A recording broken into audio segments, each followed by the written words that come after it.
So I think right now, especially in the millennials and the Gen Zs, we have this purpose crisis. And we're like, well, what Mm, am I supposed to be doing? What am I supposed to be passionate about? What am I supposed to be spending all of my time away from my family and my loved ones? Yeah, like, what's that sacrifice for? mm, Um, and I know that you've talked a little bit about purpose on like several other podcasts. So I would love for because when I look at someone like you, right, it's someone who's like who's clearly found it, or maybe it found you, or maybe it's a combination. But yeah. I find it so interesting that you have these series of traumatic brain injuries, and now you're like a master of the mind.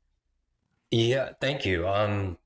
So I would say, I think you make me blush a little bit. I would say, I don't know if people are listening to this or watching it on a screen somewhere, but I feel like going back to what you said about children, I think it's interesting because it's not always it's not how smart you are. I think the better question is, how are you smart?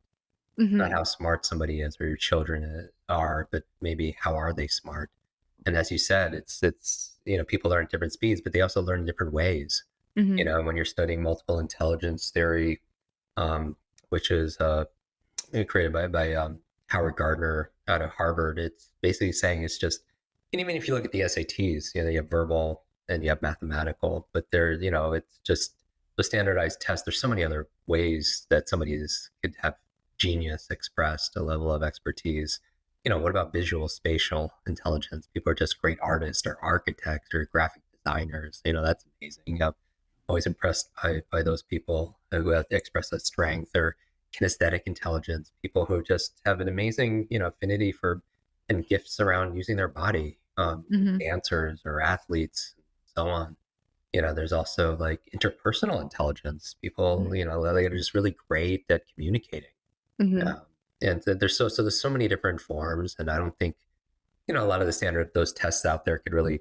It's like, hey, the same potentiality that you have when you're 8 is the same that you're gonna have when you're 88. So I don't buy into intelligence is fixed, but going into this area of purpose and passion, for me, passion and purpose is a little bit different. Sometimes people we use it interchangeably. Hmm. Um, for me, I define it more as passion is something that lights you up, Hmm. and purpose is how you take that passion to light other people up. And so that's a very functional way of kind of how I organize it in my mind. My my passion hasn't always been learning. I struggled until the age of 18, from all through school, elementary school, middle school, junior high, high school, until I discovered and developed these strategies, and these tools and these strengths. But now I have a passion for learning. There's not a day I could go without listening to a podcast or reading a book or having a deep conversation, or going online and going to a conference. And I just love learning. That lights me up. And I've discovered that my purpose is helping other people to learn so that they can light themselves up, and that lights help light them up, and so they can shine and not dim themselves. And so, with children, I think passion is not about necessarily choosing the right path, or some kind of professional destiny. I think it's about experimenting. Giving yourself stimulus, or parents providing stimulus or novelty, and see where that child, or see where yourself, what ignites your interest, your curiosity, your joy. I think it's about rediscovering sometimes more our authentic self. Hmm. And when I say authentic self, I mean that part of you that comes alive, right? Not the one that's been muted or sedated, somehow buried underneath a pile of other people's expectations, needs, or opinions, kind of drowning out the noise of marketing and media saying that you're not enough, or you have to be a certain kind of way. And Hmm. so I think what with passion is giving, like children, for example, enough stimulus, or we're all children, no matter what your Yeah. age, if you're Hmm. 8 or 18 or 80, giving yourself enough stimulus to see where your heart goes, your curiosity goes, what you start thinking about.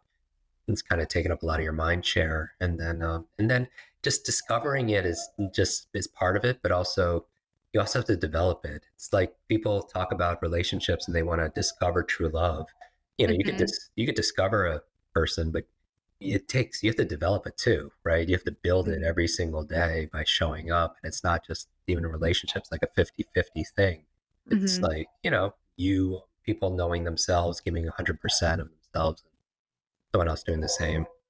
I have Mhm. my dogs in the background. You're totally fine, that happens to me all the time.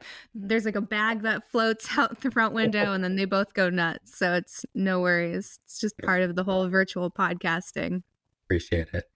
N Um, Go ahead. no, I mean, I totally agree. I think, it's really hard to find or I guess to maybe rediscover your authenticity when you have so much noise around you, and I actually wrote that all down when you have social media constantly telling you that you're not enough, and for me, it's like it goes into one of your ants, right? So your automatic negative thoughts, and my number one, because I love that you have the little accountability exercises throughout the book, it makes you pay extra attention and then honest and like do a self-evaluation as you're reading, which I think is Mhm. super helpful.